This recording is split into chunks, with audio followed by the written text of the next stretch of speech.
Graça e paz, igreja, boa noite. Eu gostaria de começar o Café com Deus com uma oração, amém? Então feche seus olhos e abre o teu coração. Louvado seja o seu nome, Senhor. Louvado seja o teu santo nome, Jesus.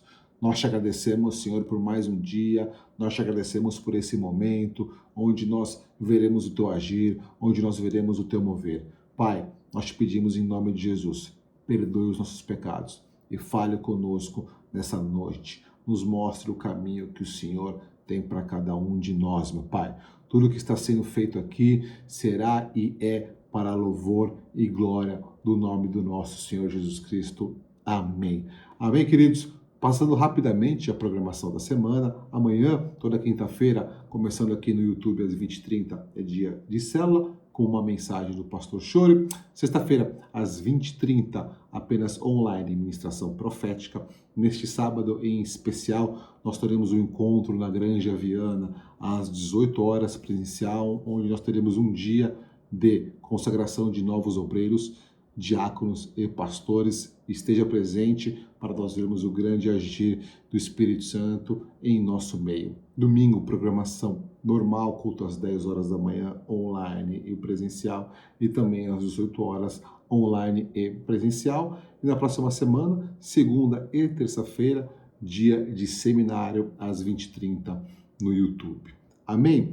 Agora então nós estaremos vendo o que aconteceu neste último sábado aqui na região de Alphaville e Santana de Parnaíba, onde aconteceu um encontro de oração evangelístico, onde nós pudemos presenciar um grande agir do Espírito Santo de Deus, onde pessoas foram impactadas ali pela palavra e entregaram a sua vida para Jesus Cristo. Amém? Então fique de olho na tela, acompanhe aquilo que o Senhor Jesus fez em nosso meio. Amém?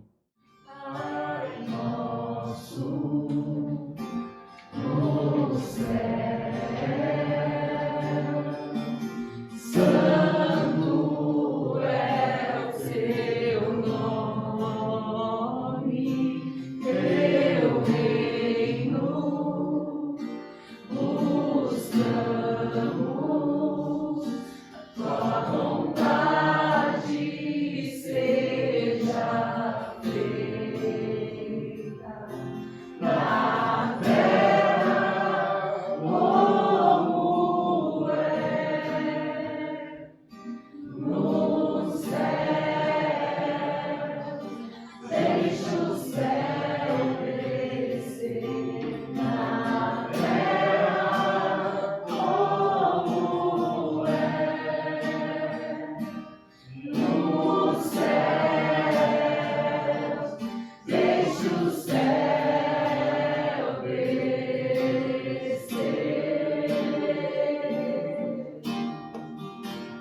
Deixa o céu descer.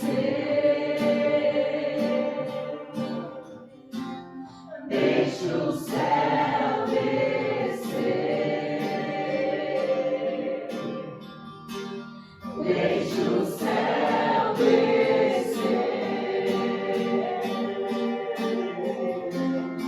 Deixa o céu descer. Deixa o céu descer. Deixa o céu descer.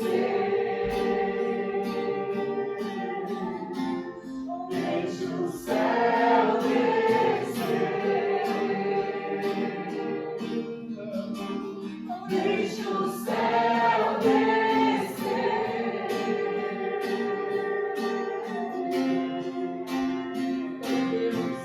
Pois teu é o reino, teu é o poder e tua é a glória para sempre. Amém.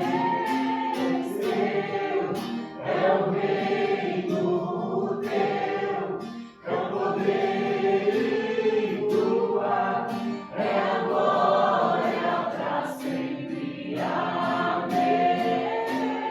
Teu é o reino, teu é o poder e tua é a glória para sempre.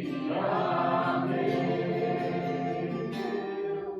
É o reino teu, é o poder e tua é a glória para sempre.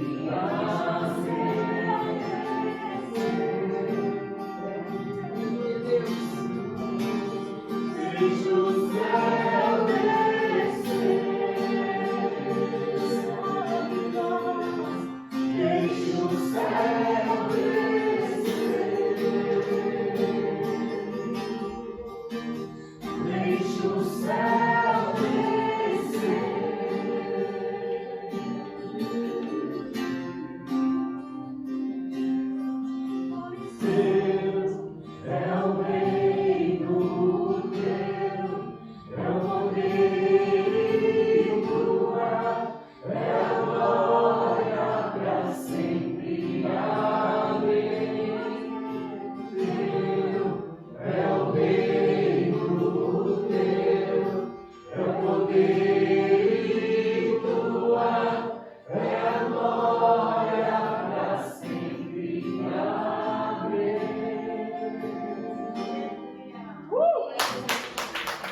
Então, obrigado, Luiz. Boa tarde para todo mundo. Boa noite. Boa tarde, quase noite.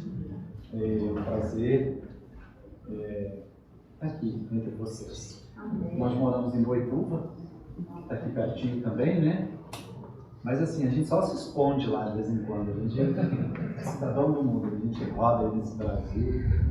Agora nós temos uma parceria de cobertura, de relacionamento com a Igreja Cristã do Morumbi, através dos nossos pastores. O pastor Show, então, isso está nos empurrando para ficar um pouco mais quieto em Boituva para a gente consolidar alguma coisa lá, o projeto que a gente está fazendo lá. Então, eu estou acompanhando a minha esposa, da Laila, nós somos casados há 38 anos, 2 vezes, sou casado 2 vezes com a mesma mulher, nós tivemos quase 8 anos de divórcio, né? Nunca mais nos falamos, nunca mais nos vimos, né? E nós somos devolvidos a esse jogo da paixão, né? Amém. E a gente ainda se amava muito e tal. E eu estava entrando aqui no condomínio e olhando as casas, olhando tudo, sabendo que eu vinha para cá para compartilhar a nossa história de família com vocês, né? Nossa história de família. E eu falei, eu pensando comigo, que oportunidade eu tenho tido, que privilégio ao longo desses últimos quase 20 anos, né? 17, 18 anos, que privilégio eu tenho tido de contar uma história feliz de família. Amém. Uma história boa, uma história bonita que a gente vem vivendo todos esses anos. Com tudo, com filhos, com netos, né? Com casamento, com projetos. E assim, como eu sou muito cigano e muito andante, sou filho de árabes, né? Minha mãe é de uma região do Líbano, assim, de beduínos mesmo, uma região desértica, né? Uma cidade chamada Haifa. Então, assim, eu acho que esse sangue me marcou um pouco, né? O meu DNA de cigano, assim, eu gosto de andar, gosto de rodar, gosto de viajar, gosto de conhecer lugares e pessoas. Então, eu tenho vivido surpresas, assim, a cada semana, cada mês eu vivo surpresas. Eu não tenho uma agenda assim tão repetitiva, né? Então, cada surpresa que eu vivo, e surpresas agradáveis, enfrentando problemas, enfrentando dificuldades, mas tendo surpresas muito agradáveis, em contato com pessoas, com projetos, convidado para lugares assim, inusitados. Eu estou participando, eu fui convidado pelo Tribunal de Justiça do Rio de Janeiro agora para participar da elaboração de um tratado, de um projeto, de um plano, de um manual que vai servir aos funcionários públicos do Executivo do Rio de Janeiro para lidar com a população de rua. Acabamos de sair de um... E veja só, não estou falando isso por vaidade não, para mostrar para vocês a força que tem essa história que a gente está vivendo hoje. Essa surpresa que é para mim estar vivendo hoje. Nós saímos... esse convite veio por causa do trabalho que fizemos no Mato Grosso, né? Em Cuiabá, Tribunal de Justiça. Fui para lá, passei lá uma semana dando treinamento para os juízes, embargadores, a respeito da população de rua, do juiz, a lei, as pessoas, a parte humana que envolve tudo isso, né? Você ter que aplicar a lei, mas você tem que se relacionar com problemas sociais que a lei não contempla e tudo mais. Então, isso aí é só uma introdução. Vou dizer para vocês que, assim, são surpresas. Eu penso assim, bom, para viver essas surpresas, eu tive que apostar num futuro que eu não tinha. Eu tinha que apostar. E é muito engraçado que tem uma cena que vem muito na minha memória. Toda vez que eu estou vivendo essas surpresas, quando eu entrei no condomínio, veio essa cena novamente.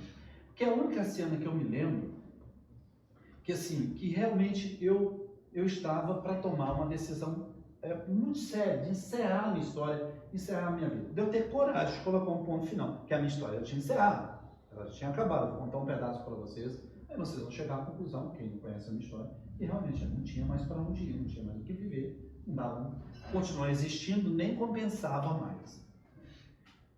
E eu me lembro que eu estava na ponte da Casa Verde, há mais ou menos uns 20 e poucos anos, e era passagem de ano novo. Então, eu era mendigo, Então eu estava assim, meses sem tomar banho, sujo, muito doente, com uma carroça dessas de reciclagem. Eu estava na ponte da Casa Verde, que era de meio-dia, de meia-noite depois de meia-noite, dava para ver os fogos na cidade e tal. Então eu estava ali sozinho. Não tinha ninguém, estava todo mundo com suas famílias. Passagem de ano novo, virada de ano, todo mundo com suas famílias, ou nos restaurantes, ou em algum lugar. Né? Os moradores de rua, aqui. Até os moradores de rua tinham também os seus clubinhos para essas passagens de ano novo lá debaixo dos viadutos. Mas eu era cidadão assim, solitário, né? Eu era um andarilho solitário no centro de São Paulo, então já ia para 7 anos, isso. Então eu estava assim, numa vibe muito para baixo, muito para baixo. E eu parei na ponte da Casa Verde, enquanto os fogos, assim, né? Eu ouvi o barulho dos fogos, imaginando que cada barulho daquele era uma família que estava reunida ao redor de um foguete daquele. E eu ali olhando para baixo, para a marginal, poucos carros ali passando, eu pensei, chegou a hora, eu preciso de coragem agora só para eu pular daqui, porque eu destruí a vida da minha família, destruí minha vida. Eu vou sair daqui para quê? Esse ano vai passar para quê? Vou passar mais um ano para quê? Né?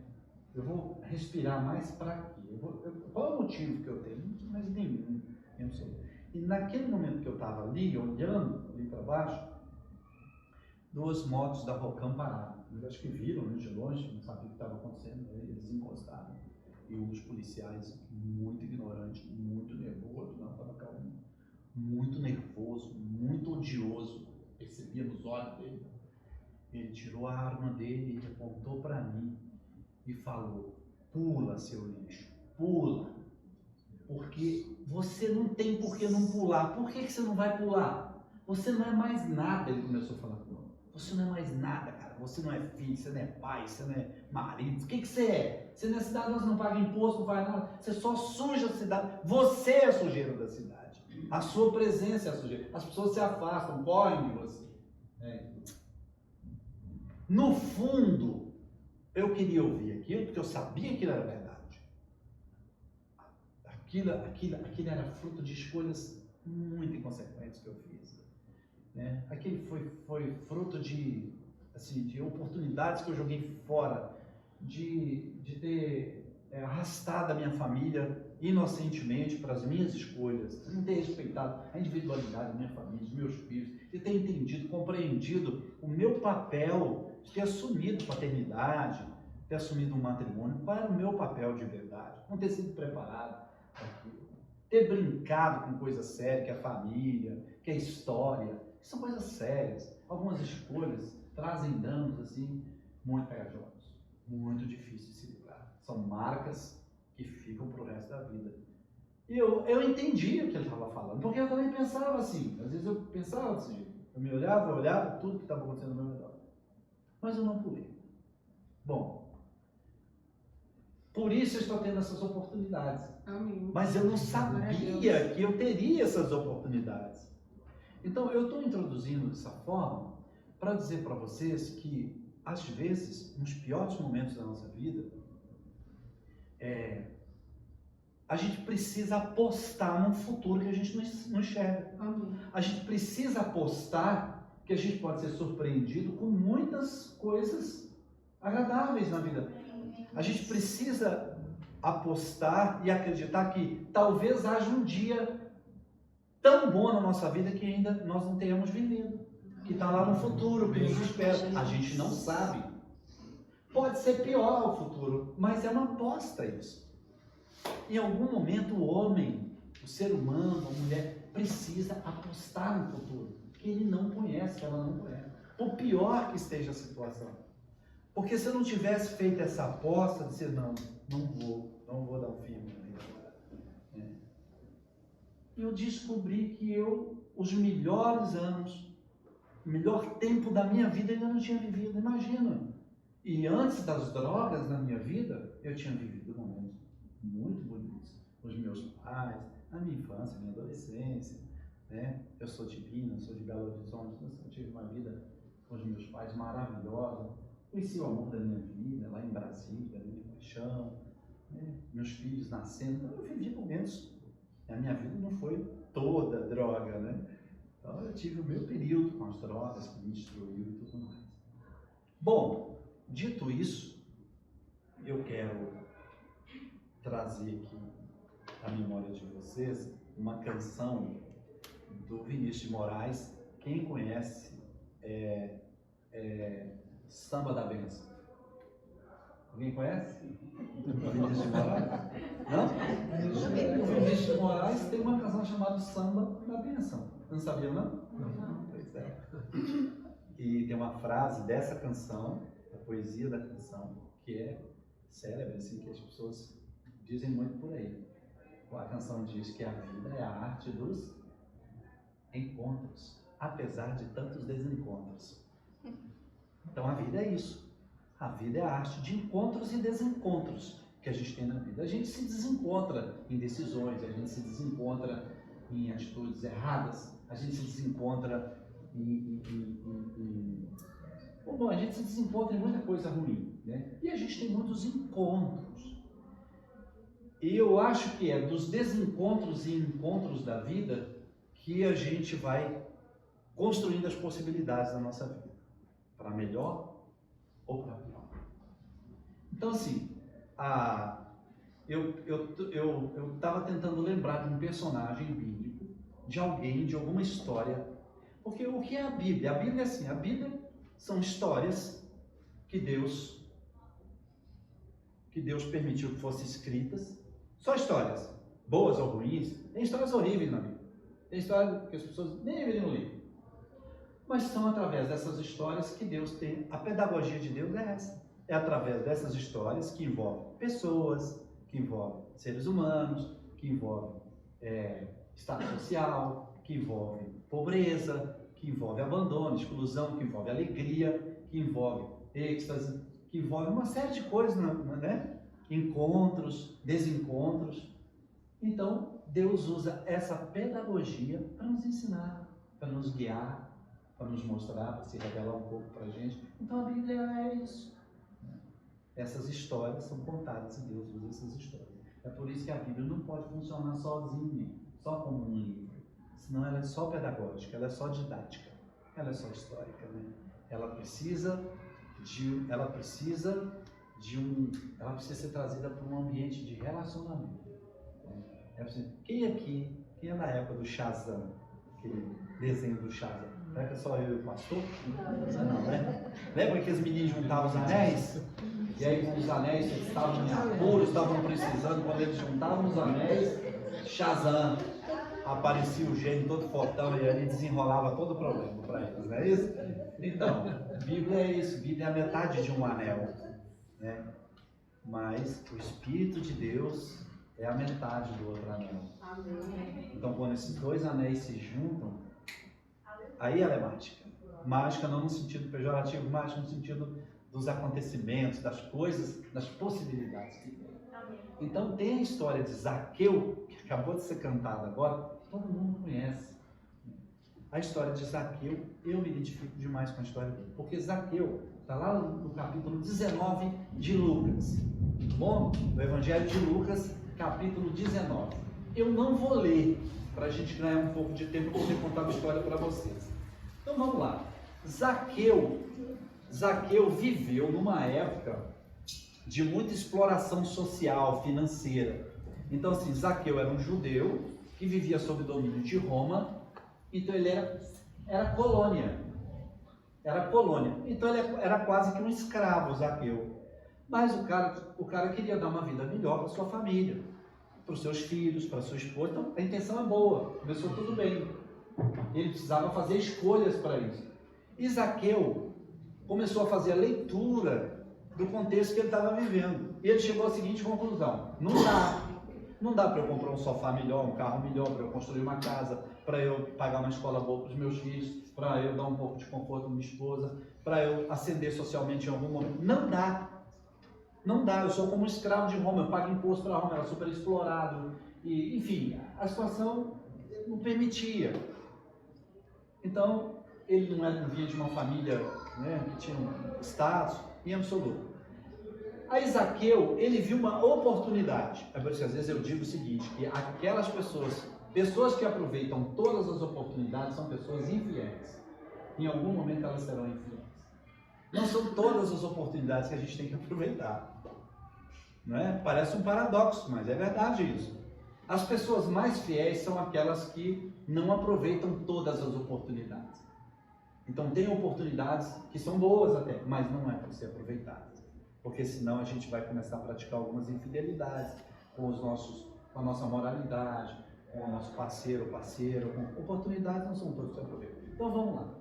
Aí Zaqueu pensou o seguinte: e se eu me juntar com Roma? E se eu for um funcionário público de Roma? E se eu fizer um concurso público lá e eles me aceitarem? E se eu for para a Receita Federal de Roma e me juntar a eles? Só que naquela época, assim, quem explorava o povo era a coletoria de Roma. As leis de Roma, que eram executadas pelos seus coletores, os cobradores de impostos, que ficavam ricos, é que explorava o povo. Então, esse era um cargo, esse era um tipo de personagem, de ator, odiado pelos judeus. Odiado. Né? Mas ele tomou a decisão. Só que ele tomou uma decisão revocando a mulher e os filhos. Então ele conseguiu. E aí deu certo. O cara ganhou dinheiro, né? Cobrou muito imposto para Roma. Ele foi um funcionário da Receita Federal de Roma tão bom, mas tão bom, que ele foi elevado a chefe de todos os... Ele era o superintendente da Receita Federal de Roma, para ficar mais claro. Se tornou superintendente de todos os fiscais da Receita Federal. Então ele era o cara para Roma. Só que ele não fez o cálculo certo, porque às vezes o cálculo não envolve só dinheiro, só essas coisas. Ele perdia 3 coisas quando ele se tornava. Qualquer cidadão judeu que se tornava cobrador de imposto, com Roma, ele perdia 3 coisas. 1, a nacionalidade, não era mais judeu. Ele perdia. O nome dele era riscado dos anais, dos livros de nascimento de Roma. Identidade rasgada, jogada fora. Você não tem nacionalidade, não. Então ele não era nem romano, nem judeu mais. Então o cara perdeu a identidade dele. Segundo, não podia participar das festas espirituais dos judeus. Terceiro, não podia entrar em nenhum templo, em nenhuma sinagoga dos judeus, para sacrificar pelos seus pecados. Que naquela época era assim. Eles pegavam um animal e iam lá sacrificar pelo pecado. Bom, é assim que você se sentia aliviado, perdoado. Então, era um cara sentenciado a viver sem perdão para o resto da vida. Bom, isso afetou socialmente a família dele, porque não podia participar de festa. Então, as festas eram muito interessantes. 3 delas que eles participavam. A festa dos tabernáculos. A festa dos tabernáculos era para lembrar que eles ficaram sem casa e sem rumo durante muito tempo na vida. Então, socialmente, 30 dias antes da festa dos tabernáculos, o que acontecia com as famílias? Elas perdoavam os parentes mais distantes, porque todos eram peregrinos. Para lembrar que todos foram peregrinos durante muito tempo, que todos viveram sem teto, que todos viveram sem rumo e sem destino, que todos viveram sem CEP, então eles perdoavam os parentes. Então perdoava a tia, o primo, a avó e tal. Então de alguma forma estava promovendo ali uma união familiar. Né? Aí a festa das colheitas, né? Várias festas que eles não podiam mais participar, não entravam, não participavam, mas essas festas tinham um prelúdio, elas tinham um tempo antes dessas festas, tinha a preparação para as festas. Né? Por exemplo, na festa das colheitas, o marido perdoava a mulher e o marido. Então, eles sentavam, faziam um apanhado da vida deles, né? Enfim. E eles então viam o que estava pegando, o que tinha para se perdoar e tal, não perdoava o outro. Né? Então, assim, as festas tinham esse contexto social. Então, eles perderam isso. Né? Os filhos não podiam mais participar, nem eles e tal. Então, a família de Zaqueu começou a sofrer com isso. A mulher, os filhos. Então, não saía mais de casa, não ia para festa nenhuma, não ia para a igreja, não podia sacrificar, não tinha vida espiritual, não tinha mais nada, perdendo a nacionalidade. Essa perda de nacionalidade tinha um peso muito grande culturalmente para eles, porque era assim, você perdia a nacionalidade, então você não era mais filho de Abraão. Não sendo mais filho de Abraão, você não herdava as bênçãos e as promessas de Abraão, do pai Abraão. Era uma questão cultural deles, né? Então, o judeu, o israelense, ele é filho de Abraão. Então ele herdava tudo isso. Então eles se sentiam deserdados também. Então isso deve ter trazido. A Bíblia não fala o que estava acontecendo na casa de Zaqueu, mas certamente não era um ambiente muito legal. Porque agora não compensava mais o sofá, não compensava mais o carro, não compensava mais a casa, porque não tinha vida social, não tinha vida espiritual, não tinha mais nada. Então eu estou dizendo isso porque foi isso que levou, que impulsionou aquele homem, quando ouviu falar que o Nazareno, que o carpinteiro, que Jesus estava andando ali por aquelas bandas, já estava meio famoso, Jesus bem conhecido, e alguém falou isso para ele: ó, ele vai passar aqui em Jericó, ele vai passar, ele está vindo com a comitiva dele. E ele correu. Ele só não sabia que ia ter um encontro, por isso que eu trouxe esse tema para a gente, que a vida são encontros e desencontros, né? A minha vida, ela foi destruída por alguns encontros que não foram bons para mim, mas ela foi totalmente reconstruída por causa de um encontro que eu tive. E Zaqueu, apesar de tantos desencontros na vida dele, ele queria ver Jesus, mas ele não foi lá para ter um encontro com ele. É por isso que Vinícius Moraes diz: a vida é a arte dos encontros, porque é uma arte que às vezes você nem sabe que vai ter. Você está indo por aí, você está com a sua alma agendada com várias coisas, com seus sentimentos aí agendados, né? Com a sua vida mais ou menos planejada, mas você é conduzido a encontros, alguns desencontros e outros encontros. Eu considero esse aqui um encontro, né? Amém. E aí Zaqueu chegou a um lugar onde ele estava. Zaqueu ficou muito impressionado, porque assim, deve ter ouvido muita coisa boa a respeito de Jesus, né? Numa época de muita opressão, puxa, via um cara que entendia as pessoas, conversava, trocava ideia com as pessoas, via o momento, via os problemas, e aí tinha uma conexão com Deus muito forte, e aí trazia esse conceito de paternidade, de um pai espiritual, de um pai celestial, de um Deus que salva, de um Deus que curava, de um Deus que se preocupava com as pessoas, de um Deus que acompanhava essas pessoas. Ele ficou muito impressionado com isso, e ele já estava todo enrolado, né, com família, com tudo, e ele subiu numa árvore para ver esse rapaz. Jesus era uma estrela, digamos assim, naquele momento ali, para as pessoas, né, e as pessoas iam sempre para procurar. E o Zaqueu não foi diferente, mas para surpresa dele, naquela manhã Jesus saiu para ter um encontro com ele. Amém. E Jesus ouviu, pediu para que ele descesse daquela árvore. Ele era baixinho, subiu numa árvore e tal. E ele desceu. Está nas Escrituras, está na Bíblia, que ele recebeu Jesus assim, alegremente, mas aquilo no original tem uma força muito grande. É festejando, é como se diz assim: cara, eu não merecia isso, eu nem vim aqui para isso, mas assim, já que está rolando, eu não vou jogar fora esse encontro. E aí o que foi que ele fez? Ele não jogou fora aquele encontro.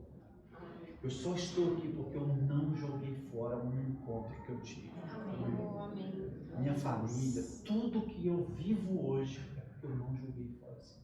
Pode ter um monte de gente ajudada, um monte de coisa acontecendo. Em cada fase da nossa vida tem Deus nos ajuda assim, com pessoas, com várias situações. Mas assim, se eu não tivesse entendido aquele encontro, vai. Tinha passado o time e eu estava morto, minha família, meus filhos se escondendo numa história horrível, triste para contar. E aí ele olhou para Jesus e falou assim: vamos lá em casa. Ele olhou para Jesus e alegre, contente. Aí Jesus falou para ele assim: eu vou para sua casa, me convém. É interessante esse termo que Jesus usou. Ele disse assim: hoje me convém. Ou seja, bom, pega aí, vamos fazer uma leitura bem rápida aqui, só dessa parte gramatical, né? Hoje me convém. Se hoje me convém é porque, na maioria das vezes, não é dessa forma que eu faço. Então, a interpretação da gramática é essa, do texto é essa, da frase é essa. Então, se hoje me convém, então hoje tem uma conveniência diferente. Hoje tem uma conveniência especial. Por quê? Porque Jesus, espiritualmente, com todo o seu brilho de consciência espiritual, ele sabia que o problema do cara estava em casa. Ele sabia que o cara carregava uma história que precisava ser mudada. Então não era um encontro com uma pessoa, era um encontro com uma família. Então aquela pessoa só representava uma história, né? E é engraçado que quando eu tive o meu encontro, eu vou contar uns pedaços assim, né, pra gente ganhar tempo. Quando eu tive o meu encontro, que eu também encontrei com Jesus, eu estava num viaduto no centro da cidade, de madrugada. Eu estava numa poça de sangue, assim, porque além de uns cortes que eu tinha de um atropelamento que eu estava costurado, eu estava com um problema de estômago por causa do crack, das drogas, eu morava na Cracolândia, então eu estava ali vomitando sangue, eu estava num estado assim. Então, eu não me sentia mais representando a história de uma família, eu já tinha me desligado. Olha só, 20 e tantos anos nas drogas, lutando desde a adolescência para vencer as drogas, e aí tinha um encontro com a cocaína e o crack, drogas pesadas, e aí eu não conseguia, eu com família, com filhos, com casa, com minha carreira profissional, e com tudo, eu não consegui mais lidar com isso, e isso foi me engolindo a minha história, a ponto de ver meus filhos pequenos e a minha esposa só aos prantos, chorando, e eu tentei mais de 20 vezes. Eu fui para as clínicas psiquiátricas, eu tomei remédio, eu fui para tanto lugar que me ajudou de alguma forma, mas não conseguiu promover a mudança que eu precisava. E eu não consegui, através de nenhuma dessas performances, né, mudança. Então, qualquer um de vocês no meu lugar chegaria à conclusão que eu cheguei. Eu preciso ir embora. Porque todo dia minha mulher aos prantos, todo dia meus filhos abandonados. A grana foi embora, eu só nas drogas. Só vergonha para tudo e para todos. Minha vida encerrada. Tentei 20 vezes, não consegui. Eu vou fazer o que mais aqui? Dentro de casa. E aí, numa madrugada, numa noite, não era madrugada, uma noite, eu cheguei em casa, eu não me lembro muito bem mais de onde que eu tinha vindo, se eu vim de uma viagem, estava vindo, não sei de onde. Eu sei que eu cheguei, parei o carro lá, na garagem, entrei, minha esposa, casa toda escura, assim, aquele clima, aquela coisa. Minha mulher, se acendesse a luz, minha mulher gritava. Se você acendesse a luz, ela gritava, ela não dava para apagar, assim, o pânico que ela vivia, a vida dela. Eu já tinha consumido toda a energia, a alma dela, a vida dela comigo. Ó, vocês terem ideia, depois de ter tentado tanta coisa e não ter resolvido, um dia minha mulher falou assim para mim: escuta, eu vou me internar junto com você quantos meses forem necessários, porque eu acho que assim vai dar certo. Então ela deixou nós deixamos as crianças com a minha sogra, ela se internou comigo. Fomos para Brasília, ela ficou quase 4 meses dentro de um lugar internado comigo. E é claro que não deu certo. Ela foi consumida por isso, não tinha mais nada, tinha mais energia, nem meus filhos, nem nada. Bom, essa foi, eu cheguei a uma conclusão como Zaqueu. Eu por causa de um prazer, eu por causa de uma escolha, né, eu fiz os cálculos errados. Isso é do homem, né? A gente faz cálculos errados. Né? Porque a gente põe algumas coisas no cálculo, mas esquece de outras. Né? Que a gente convive com pessoas têm laços, têm vínculos afetivos e tudo mais, né? Que alguns desdobramentos podem afetar o ambiente da nossa casa, pode afetar a esposa, pode afetar os filhos, pode afetar o rumo, a história de um menino, de uma menina. Meu filho um dia disse para mim: pai, toda vez que eu namorava, que eu ia querer alguma coisa mais séria com a garota, ela me convidava para ir na casa dela, para conhecer os pais dela. Então eu tinha que terminar. Às vezes eu estava amando ela, mas eu tinha que terminar. Porque eu sabia que quando eu sentasse naquela mesa, os pais iam me perguntar: e o seu pai faz o quê? Porque é assim, né? Na cidade interior todo mundo conhece todo mundo, mas em São Paulo, não, ninguém conhece ninguém. Então, sua mãe faz o quê? Seu pai faz o quê? Como que eu ia contar a sua história? Como que eu ia dizer para ela: não, meu pai é um drogado, meu pai foi embora para uma Cracolândia, meu pai isso, meu pai aquilo, não tinha condição. Então veja como se afeta a história das pessoas, né? A estreia da pessoa na vida com coisas tão maravilhosas, tão simples, tão inocentes, traz uma decisão errada, traz uma carga para aquela pessoa horrível, ela tem que carregar aquilo. Então, eu fui embora e fui viver a minha miséria nas ruas de São Paulo. De noite, assim, cheguei em casa, eu olhei tudo, não isso não dá mais, acabou, eu vou livrá-los, fui embora e vivi, então, quase uma década. 7 anos e 10 meses nas ruas de São Paulo, como mendigo. E estava dizendo que eu me lembro desse dia do encontro, né? Depois de ter vivido nas ruas de São Paulo, assim, é muito louco o negócio, porque assim, eu andava 2, 3 anos nas ruas, eu de madrugada, eu esperava a madrugada, porque de dia eu tinha um pouco de vergonha ainda, né? Eu esperava a madrugada para eu ir nas portas das casas, como casas de vocês, assim, nas ruas, né? Ali Santa Cecília, Higienópolis, Barra Funda, Bom Retiro, aquela região do centro escondida, né? Então eu ia para os lixos. Aí eu abria os lixos, e aí que eu ia pegar as comidas, é aí que eu ia ver onde tinha um pedaço de pão, negócio e tal, comidas contaminadas, né? E às vezes eu ficava ali comendo aquela comida, e assim, eu não conseguia, a minha vida não passava na minha mente, na minha cabeça, entendeu?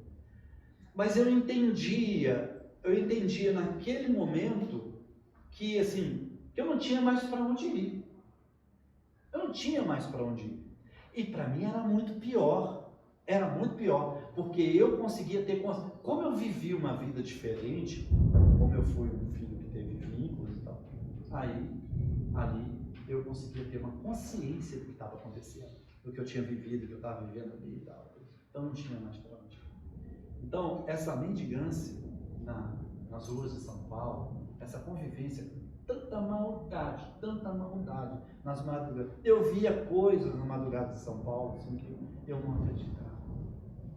Eu, por estar ali, no meu livro, eu conto, quem leu o meu livro aqui, sabe? Eu conto alguns eventos das ruas que eu, assim, nas madrugadas que eu tive a oportunidade de ajudar algumas pessoas, né?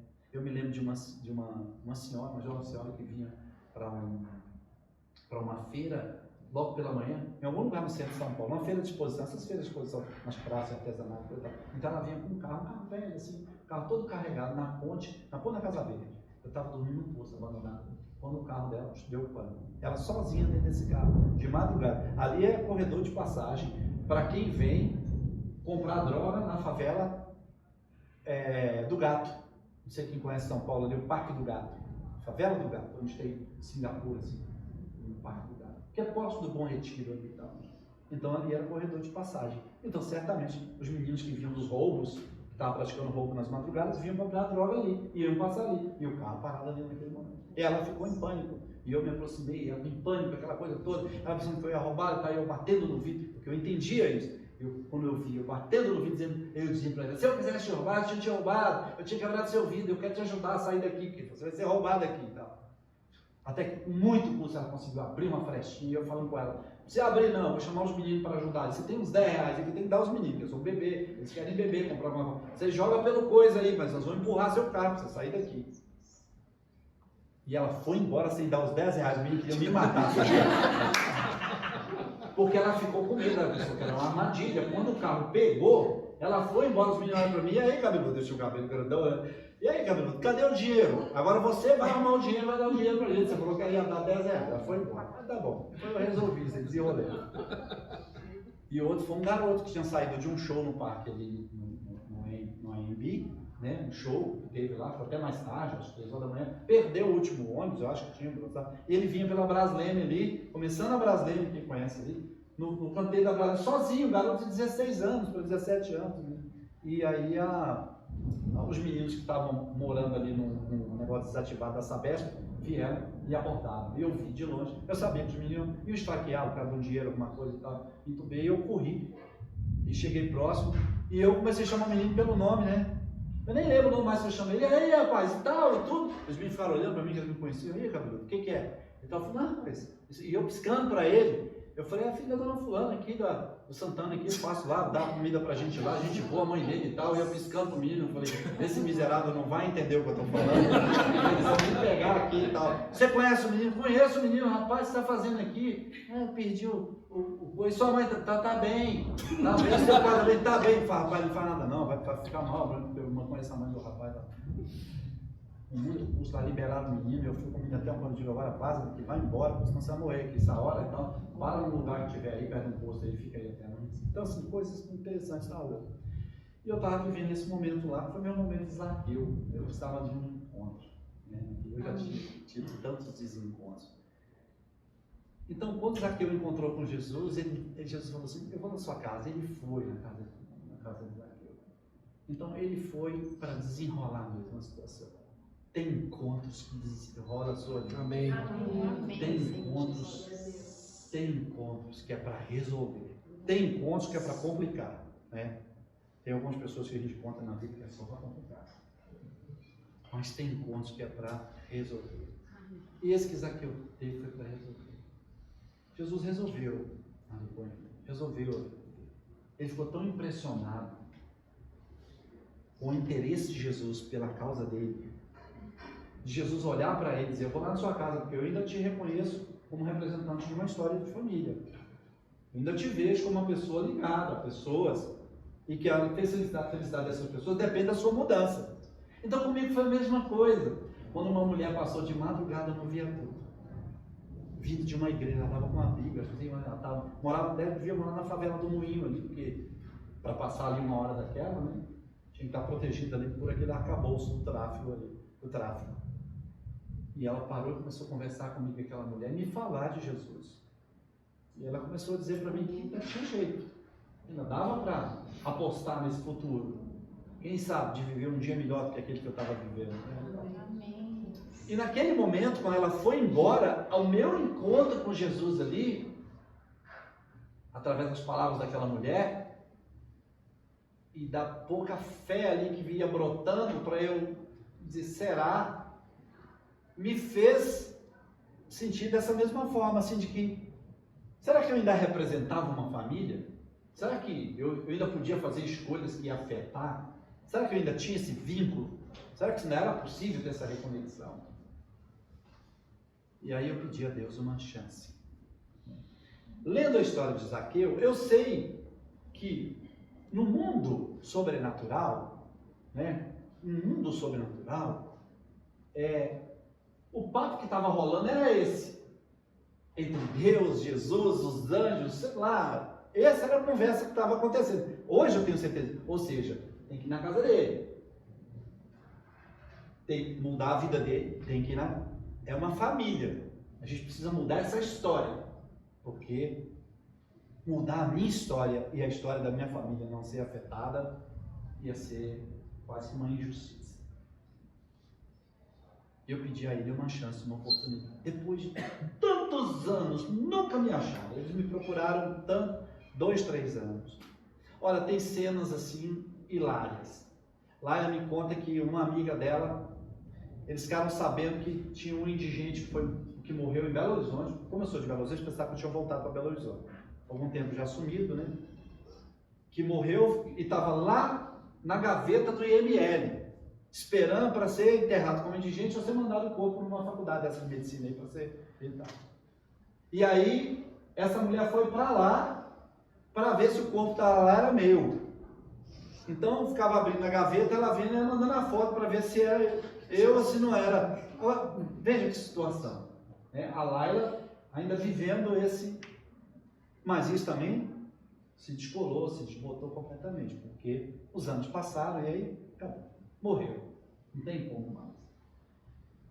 Depois de tantos anos, eu não sabia onde estavam meus filhos, como eles estavam, cresceram como, né, se desenvolveram como. Mas eu estava jogado numa rotatória ali na Marquês de São Vicente, muito doente. Depois que eu pedi essa chance, eu não sabia que aquele tinha sido um encontro, né? Que tudo que ia acontecer depois daquela madrugada, ali no viaduto do Moinho, seria Jesus me conduzindo, indo comigo para minha casa.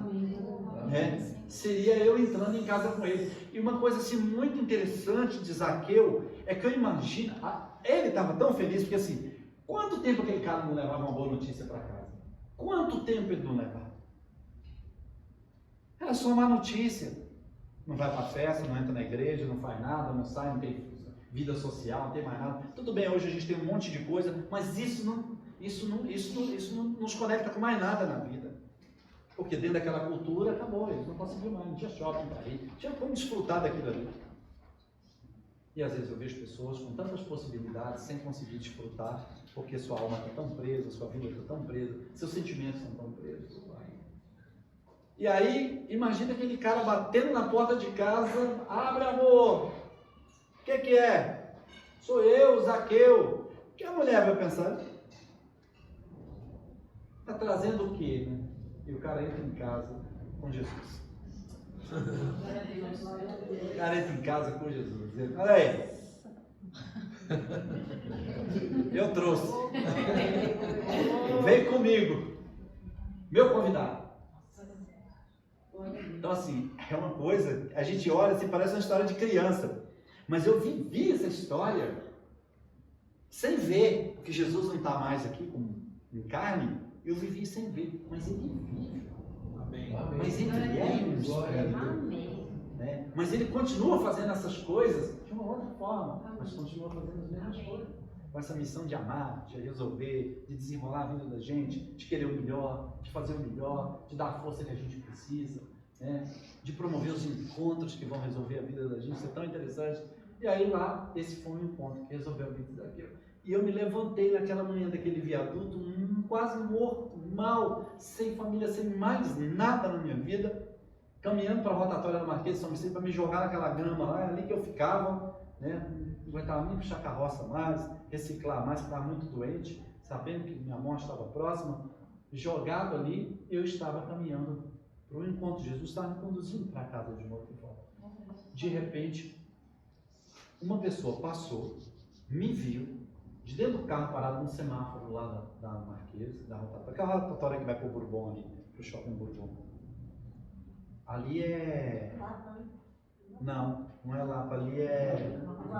Pompeia? Pompeia. Ali é Pompeia. E eu jogado naquela rotatória, da Marquesa, e alguém fica olhando do carro, isso é o caminho de Jesus levando a gente de volta para onde a gente tem que resolver a nossa vida, né? Usando pessoas e lugares. Eu espero, eu peço a Deus que, se dentre nós aqui alguém está com sua vida blindada, mais doída, mais sofrida, mais triste, mas tendo que se resolver, eu desejo, assim, todo o meu coração, que hoje, que esse momento aqui agora, seja um momento em que um encontro está sendo promovido. Amém. Para que você seja reconduzido na sua história. Amém. Sem você saber, você vai sair, as coisas que vão acontecer, né, elas servirão para isso. Amém. Elas serão usadas para te conduzir a um ambiente de solução. E foi isso que aconteceu comigo. A pessoa me viu, mandou um recado para minha filha que sabia onde estava morando, não me reconheceu direito, mas pensou, quem sabe não é o pai da menina que sumiu, que ela conta e tal. Deixa só que coisa maluca isso, né? No meio de tanta gente com Zaqueu, no meio de tanta gente comigo naquela Marquesa ali, de tardezinha, gente de carro e tal. Aí a minha filha recebe aquela mensagem com aquelas coordenadas, começa a procurar, estava morando na freguesia do Ó, ela começa a procurar, um dia, 2, 1 dia, ela não. Glória a Deus. Amém. E eu ali deitado, eu escuto o barulho de um carro freando, um grito, pá, eu levantando, olhando sem entender nada. E aí a vida é a arte dos encontros, apesar de tantos desencontros, né? Tantos desencontros com a minha filha, por causa da minha decisão, com os meus filhos, agora moça, me reencontrando, só Deus faz essas coisas, né? Amém. Isso é uma poesia de vida, assim, é uma coisa, eu conto, eu acabo de contar isso, mas eu entro dentro do carro falando, será que é isso mesmo? Não é desse jeito mesmo? Que coisa maluca, eu sei que eu encontrei com ela, ela encontrou comigo, minha vida foi transformada, minha família, eu casei de novo com a mesma mulher, volto ao jogo da paixão. A gente está servindo hoje a tantos corações e milhares de pessoas pelo Brasil, meninos nas escolas, famílias, aqui agora entre nós, é tão gostoso contar isso num ambiente de família, dentro de uma casa, né? Que surpresa para quem perdeu referência de casa, de gente, de família, né? Pessoas para mim eram atores dos quais eu deveria me proteger, na rua é assim, gente, você tinha que se proteger de gente. Então, quanto mais sozinho, quanto mais isolado, mais seguro é para quem mora nas ruas. Eu conto isso no meu livro, porque as pessoas fazem coisas muito ruins durante o dia, espalhadas.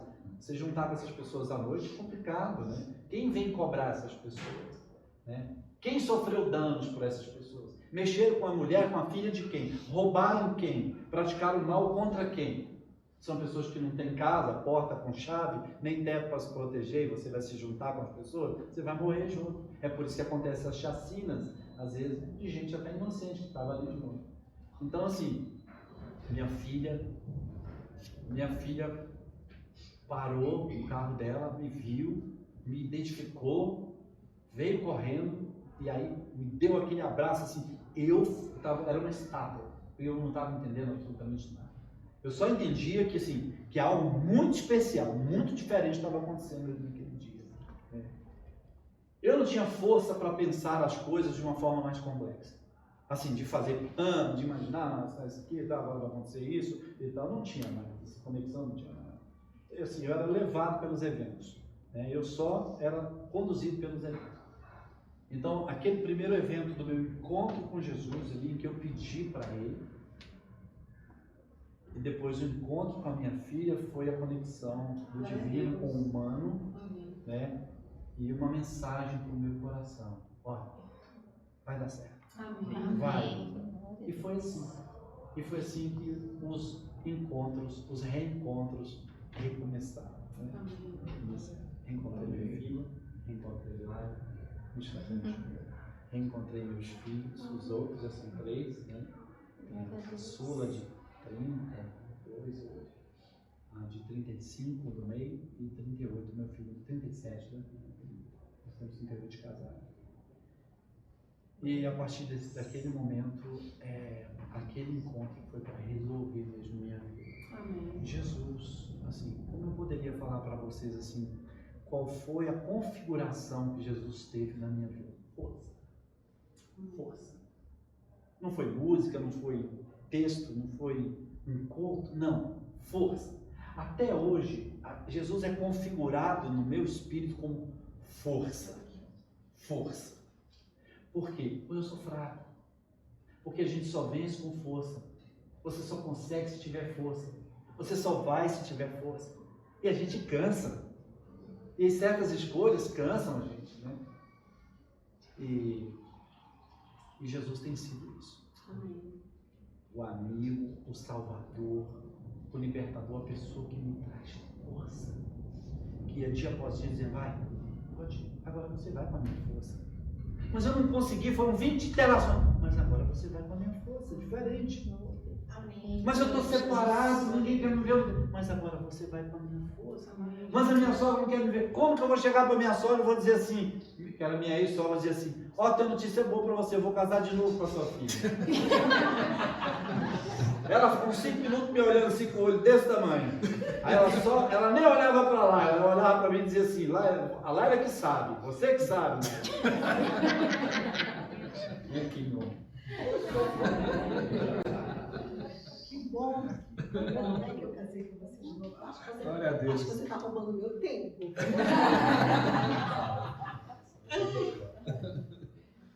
Você pode sentar? Você é igual a nossa neta, ela manda sentar. Senta aqui, rapaz. Bom, vamos lá, rapidinho.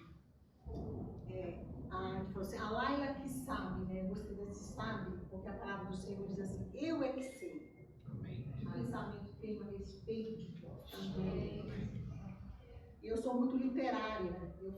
Eu escrevo mais do que falo. Eu queria compartilhar um texto aqui maravilhoso. Não vou ocupar mais o tempo de vocês, mas eu preciso compartilhar esse texto, que ele é maravilhoso. Esse texto, ele marca a minha história. Sabe por quê? Porque eu acho que em algum momento toda a família vai precisar de um milagre. Amém. Em algum momento, se você já não precisou, vai precisar. Em algum momento, toda a família vai precisar de um milagre. Tá? E eu achei, na minha inocência, que eu não ia precisar de um milagre. Eu estava tão segura com esse casamento, tão segura com o meu castelo, com tudo que eu sonhei de família, tanto assim, para começar lá na Amazônia, lá na floresta, lá no mato, de onde eu vi, eu escrevi assim, ó, quando eu sair daqui, quando eu sair da floresta, a primeira cidade que eu vou conhecer é Belo Horizonte, porque Belo Horizonte dá um lindo, belo esperando. E eu falava assim também. Eu falava assim também, Ó, eu brincava de casinha e dizia assim, gente, ó, eu vou sair. Se alguém chegar e perguntar por mim, já que eu fui a Belo Horizonte, né? Aí quando eu conheci de onde que você é, Di? Belo Horizonte. Belo Horizonte. Então, assim, parecia que estava escrito nas estrelas que a gente ia se encontrar, né? Então, assim, só tava... Então, eu acreditava que esse Belo Horizonte, essa coisa linda, que era a minha vida desse cara, que não ia dar tudo certo, né? E, de repente, o horizonte ficou bem negro, né? E foi aí que eu precisei de um milagre, né? Agora, já porque eu quero que vocês esqueçam a história do Arno e Marta, que vocês sintonizem para a minha história de mulher, de mãe, de sonhadora.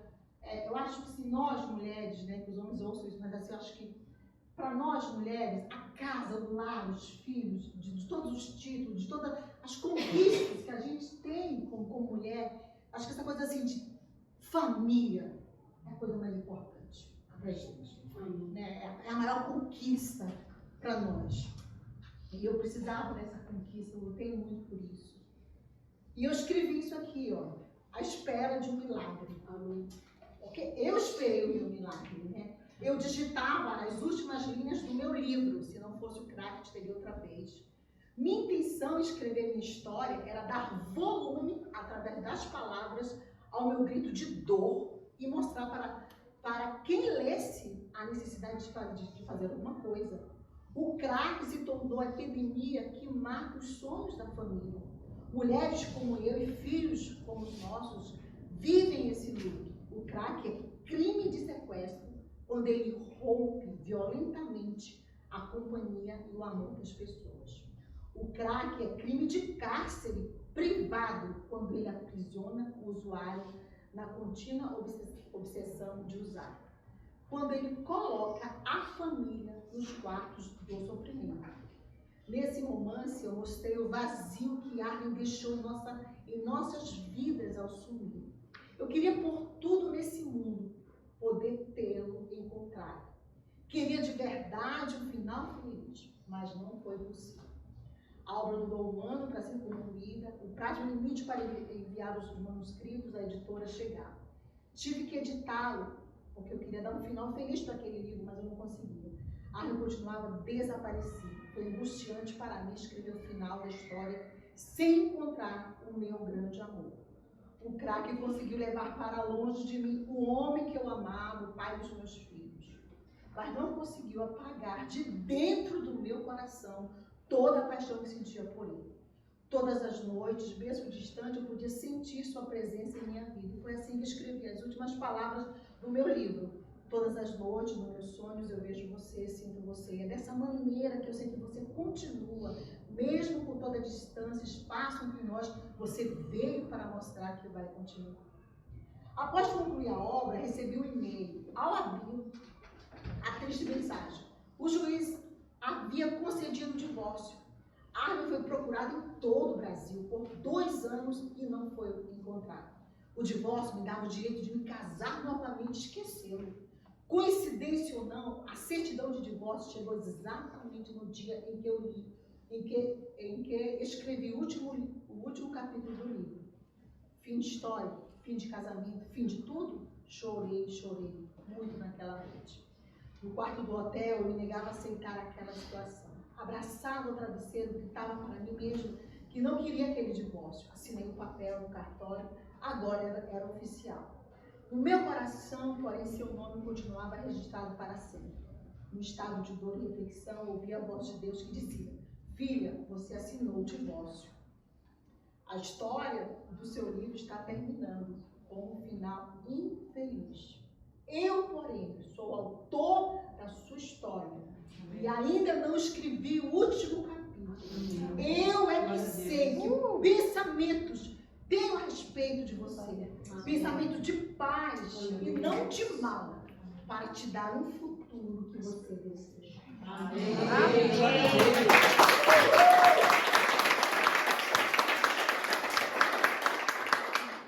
Então, se você quer ouvir o resto da minha história, tem que ler mais 4 livros, tá? Esse é só o primeiro. Então, assim, eu sou Laila Mafra, tá? Quando você, por acaso, ouvir meu nome, ou lembrar de mim, desse momento tão maravilhoso, desse encontro, desse lugar, então, tudo aqui está especial. Lembre-se, quem é Laila Mafra? Laila Mafra é aquela mulher que recebeu um milagre na vida dela, na casa dela. Esse milagre entrou, esse encontro entrou e abriu as portas da casa dela e invadiu a vida do Felipe, da Larissa, da Laine, hoje dos nossos netos. Quem é Laila Mafra? Aquela mulher que viu o mar vermelho se abrindo. Glória a Deus. Glória a Deus. Aquela mulher que chorou. Engraçado que eu fui no médico, estava com problema de vista, eu falei assim, você está sem lágrimas? Eu falei, gente, mas eu chorei a vida toda. Eu chorei mais de 20 anos. Lógico que eu estou sem lágrimas, doutor. Quer que eu te conte? Eu já ando com o livro na mão, né? Então, eu sou essa mulher que viu milagres. Então, Arlen, na minha vida, esse recasamento é fruto de lágrimas, de dor, de brigar com Deus, de escrever, de me jogar no chão, de dizer, Deus, não é isso que eu quero para minha vida.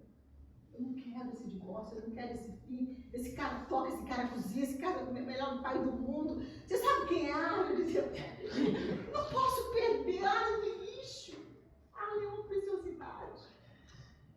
Eu dizia para Deus, Senhor, meus filhos não podem ter essa história, a gente não pode terminar essa história assim. E foram muitos anos, essa minha amiga era doida, ela foi lá, falou com o juiz, com o advogado, foi lá no, como é que chama, onde ficam os corpos lá, e foi lá e abria mesmo, eu não era telefone, ela dizia, eu falei, não, te manda foto, eu não consigo ver foto, pelo amor de Deus. Olha, eu falava assim, ele tem uma pintinha no umbigo, eu falava todas as pintinhas que ele tinha. Mas esse não tem pinta, mas esse assim. Eu falei, então não é, graças a Deus não é esse. Então assim, pedindo a Deus que esse milagre de trazer o Arlen vivo, né, de trazer ele. Chegou pele e osso, né, realmente chegou muito debilitado. E eu lembro que quando eu vi Arlen, a primeira coisa que Deus falou para mim era, profetiza sobre o vale dos ossos secos, vai ter vida, tá osso, vai ter vida. Glória a Deus. Tanta coisa que Deus fez na nossa vida. Então, eu sou essa pessoa que recebeu, como mulher, como mãe, como esposa, recebi o milagre do Senhor na minha casa, na nossa vida. Que coisa linda. E hoje a gente compartilha essa história aí nos livros, no Brasil inteiro. Gente, os alunos leem a nossa história, tem que fazer prova da nossa história. Que coisa linda. Então, assim, só gratidão. Se Deus fez um milagre na nossa história, que é uma história tão difícil, tão impossível, né? Gente, de tudo que acontece, de todas as tragédias na família, para mim não tem coisa pior do que droga. Sabe? Porque você vê, as enfermidades vêm, mas a droga, você vê alguém assim, que você ama, se destruindo, né? Você vê assim, era difícil para mim ver aquela cena, né? Meu marido saindo de casa, nos deixando, e ali ele buscando aquele químico, e a gente ali na deriva. Mas o Senhor diz que o choro pode durar a noite toda, mas pela manhã. Glória a Deus! É você estar aí chorando, você está naquele jogo da vida, e você está perdendo, E eu dizia, Deus, eu te sigo, eu te conheço, eu estou perdendo, eu me sinto cada vez... Eu falava assim, Deus, o que acontece na minha casa, é injustiça. Meus filhos não merecem, a gente não merece isso. Era tudo tão lindo, tudo tão bonito. O Arlen é um bom pai, tem caráter. Como? Isso é uma injustiça. Eu falei, Senhor, eu estou sendo roubada, saqueada, isso é injusto. Ele dizia para mim, eu tenho um diário de oração, ele dizia assim, o sol da tua justiça, a tua justiça brilhará como o sol. Aleluia. Você está precisando de justiça na sua casa, na sua família? O sol da justiça, ele vai chegar um dia que ele vai brilhar. Aleluia, Senhor. Nosso Deus é Deus de justiça, é Deus de amor. Amém.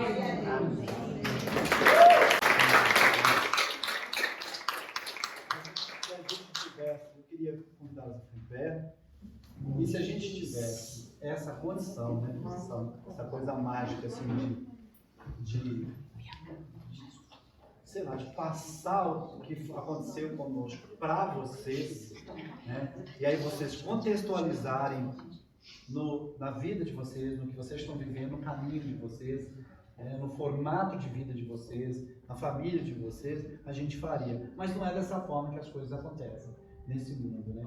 O que eu posso dizer é que, puxa, Jesus andou entre nós, lá nós somos representados por Zaqueu, humanamente falando. E lá ele se comoveu com a história, e lá ele fez um convite muito legal para Zaqueu, e foi um encontro que resolveu.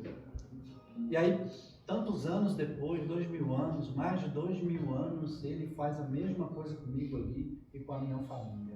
Então, assim, além de ter mostrado que ele tem interesse pela dor da humanidade, das pessoas, pelo que acontece dentro da casa das pessoas, pelo que acontece dentro dos quartos, na noite, nos travesseiros, né, dentro da vida das pessoas, ele, quando fez conosco, disse assim, continua importando, ó, quantos anos tem, olha eu com eles aí. Então, isso vai continuar, né? Então, esse acesso é que é a coisa mais bonita que Jesus trouxe, o acesso para se encontrar com Deus. Eu postei um rap lá no meu Instagram essa semana, que a poesia diz o seguinte, não precisa morrer para falar com Deus, né? Você não precisa morrer para falar com Ele. Então eu quero convidá-los para isso, para um encontro. Amém. Para essa grande arte que é se encontrar com o Filho de Deus. Ser promovido isso. E eu acho assim que o gancho para você hoje é essa história. Zaqueu teve o gancho dele, alguém falou para ele, e hoje nós estamos falando para você, porque aconteceu conosco. Né? Então assim, qual é a postura de quem nesse momento vai orar conosco? Se você quiser pedir para Deus esse encontro, esse grande encontro que vai além de uma pessoa encontrando com outra, mas é um encontro que acaba se espalhando pela família e acaba tomando a história de volta, o controle da história e começando algumas páginas, escrevendo algumas coisas interessantes da vida, né? Alguns sentimentos brotando diferentes, que é isso que Deus faz, começa a fazer você experimentar sentimentos que você nunca teve na sua vida, força que você nunca teve.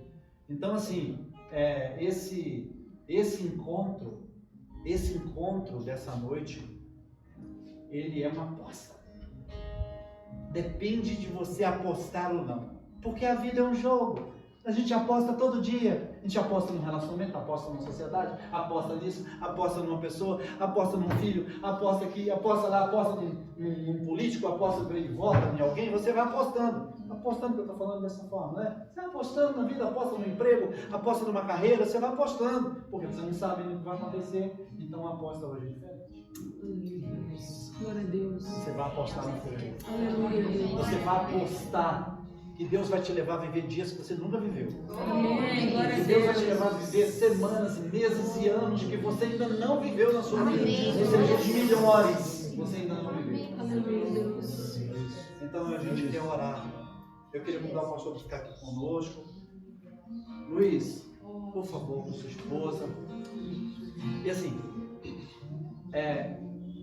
sempre tem um passozinho, né? E eu queria assim, quem achar que é um alvo muito específico dessa oração, um encontro com Deus, assim, nesse momento, que desse um passinho para cá, ficasse aqui no meio, para a gente poder agora orar juntos. Nós vamos juntos, todos orando juntos aqui na frente, para a gente assim, trazer uma carga de desejo diante de Deus, um desejo coletivo, todos nós desejando que de verdade, né, esse seja um encontro de muitos outros encontros que vão desenrolar muita coisa, nos sentimentos, nos planos, na família, né? Que Deus te vê agora não como uma pessoa, não como uma identidade, como um agente, não, Deus te vê agora como parte da história de uma família, e que esse encontro pode desencadear muitas coisas na história de filhos, netos, primos, tios.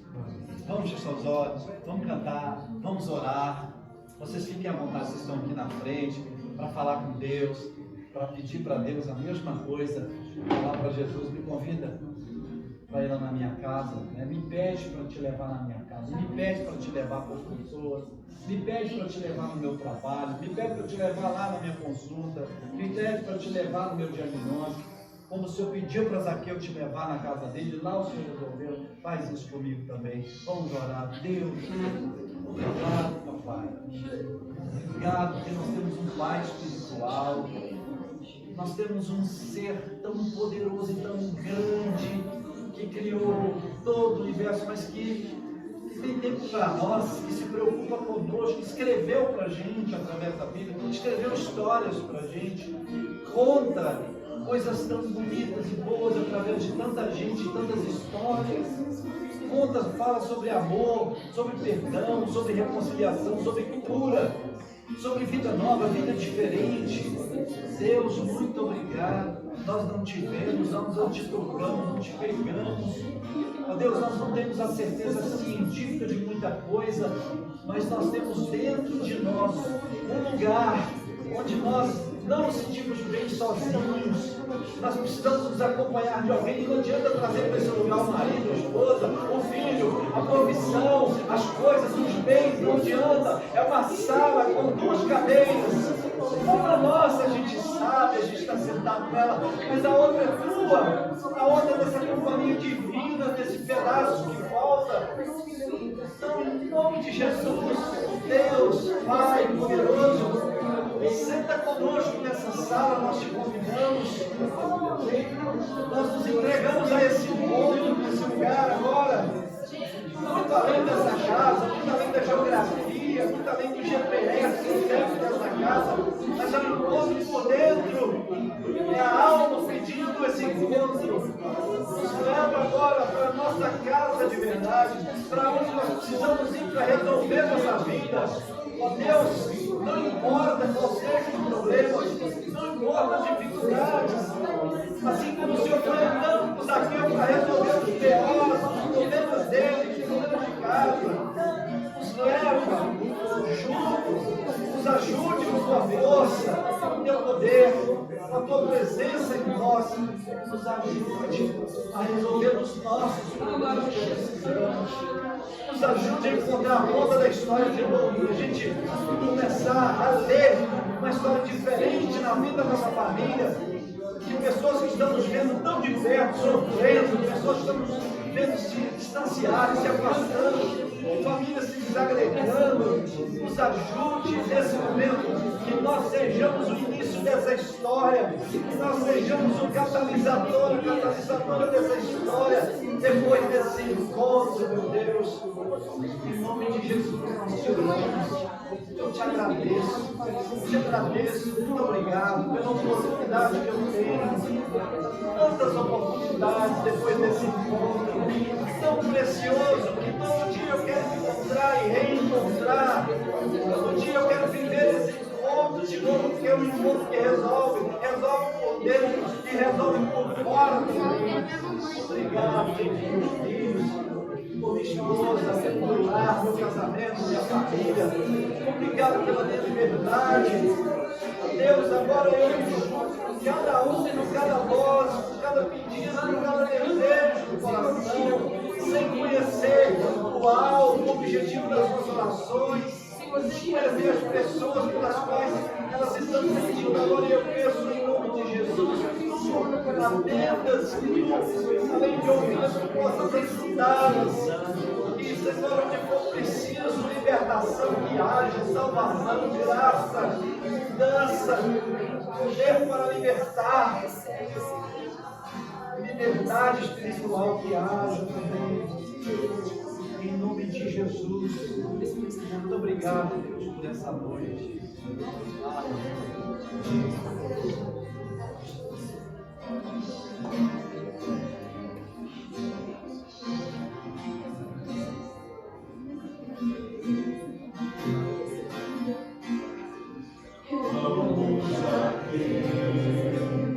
Eu quero subir o mais alto que eu puder, só pra te ver, olhar para ti e chamar sua atenção para mim. Eu preciso de ti, Senhor.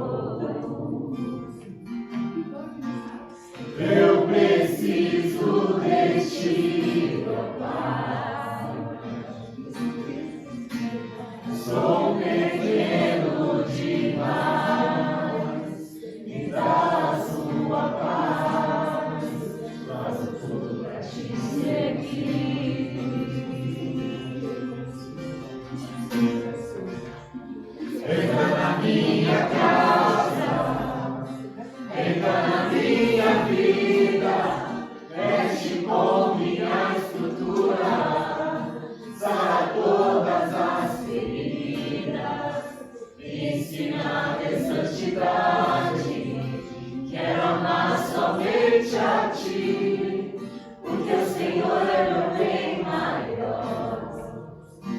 Faz um milagre em mim, entra na minha casa, entra na minha vida, mexe com minha estrutura, sara todas as feridas, me ensina a ter santidade, quero amar somente a ti, porque o Senhor é meu bem maior.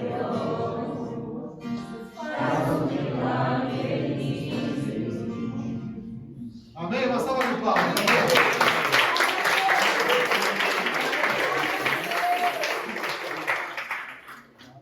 Obrigado pela presença e pela participação de todos. Amém. Eu acho que todo mundo aqui foi tocado e foi ministrado por Jesus. É isso que a gente gosta de falar, é isso que a gente gosta de fazer. Eu não sei se vocês perceberam, já está acontecendo um milagre, né? Amém. Quantas crianças estão lá em cima e não desceram aqui? De olhinho fechado. Silêncio, não é hora de brincar, tá bom? Papai do céu, muito obrigado pelo dia de hoje. Muito obrigado pela minha vida. Eu te peço, abençoa esse momento e minha família. Em nome de Jesus. Amém. Muito bem. Olha só, a gente já orou, agora a gente vai cantar. Muito bem. Olha só, eu quero ver aqui quem é que canta bem. A gente vai cantar bem altão para os adultos ouvir a gente cantando, combinado? Ó, a gente vai cantar uma música aqui assim, ó. Deus é bom pra mim. Deus é bom pra mim, contente estou, com Ele eu vou. Deus é bom pra mim.